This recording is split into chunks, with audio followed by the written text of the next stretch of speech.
Notice the new human posture? Head bowed, shoulders slumped, gaze locked on a small, glowing rectangle. It's the defining pose of the 21st century, our so-called new normal.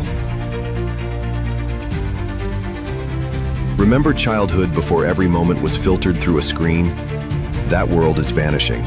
Around 2010, smartphones and social media didn't just arrive, they invaded. Childhood was fundamentally rewired. Play became platforms. Faces became filtered profiles. The result? Doctors started seeing it. The data screamed it. A terrifying spike in anxiety, depression, and self-harm, especially tearing through young girls. Coincidence? Don't be naive. So how did these shiny toys achieve such devastation? It's not complicated. First, they steal time. Hours every day sucked into the digital vortex. Hours not spent sleeping, playing outside, talking to actual humans, or even just being bored and learning to think. Development doesn't happen on pause. Those hours are gone forever. Then, they unleash the beast of social comparison. Image-driven platforms are weaponized envy machines. For young minds, especially girls navigating puberty, it's an endless, digitally distorted mirror reflecting impossible standards, fueling anxiety and crushing self-worth with every scroll. Perfect is the lie they're sold, and they pay with their peace of mind. And the hook? Pure, raw brain chemistry. These apps are designed by experts to be addictive. Every like, every notification, every mindless scroll triggers a tiny squirt of dopamine. That's a reward chemical in your brain.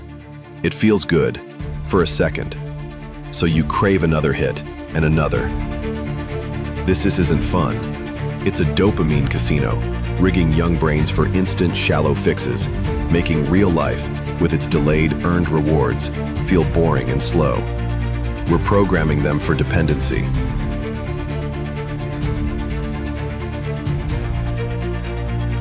What about actual social skills? Learning to talk, to argue, to make up, to be a friend? That happens in messy, uncurated real-world play. Online, it's often performative, or worse, brutal, with no escape.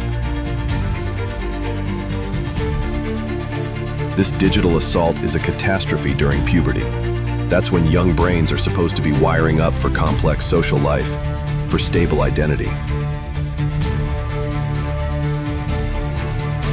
Instead, they're navigating a minefield of curated realities, relentless social pressure, and hyperstimulation, precisely when they are most vulnerable. We're force-feeding them a distorted view of themselves and the world. And let's be clear, this isn't about kids these days. This is about systems designed to maximize engagement, to hijack attention, with little thought to the psychological wreckage left behind. Who signed our children up for this? So, what's the fix? Do we just shrug and call this progress? Or do we face the facts and demand change? The solutions aren't rocket science. They're about reclaiming common sense. 1. No smartphones before high school. Give them a fighting chance at a childhood rooted in reality, not virtual reality. Let them play. 2. No addictive social media before 16. Shield their developing brains during the critical window of puberty. Their self-worth shouldn't be for sale. 3. Phone-free schools. Let classrooms be zones of focus and genuine human interaction, not notification circuses. 4. Massively prioritize real-world, unsupervised play and independence. Kids need to get bored, take small risks, figure things out for themselves. That's how resilience is built, not through an app. This isn't an anti-technology rant. It's a wake-up call. The current setup is a failed experiment. The bugs in this cultural operating system are now undeniable, clear in the rising tide of youth distress. Ignoring it is no longer an option.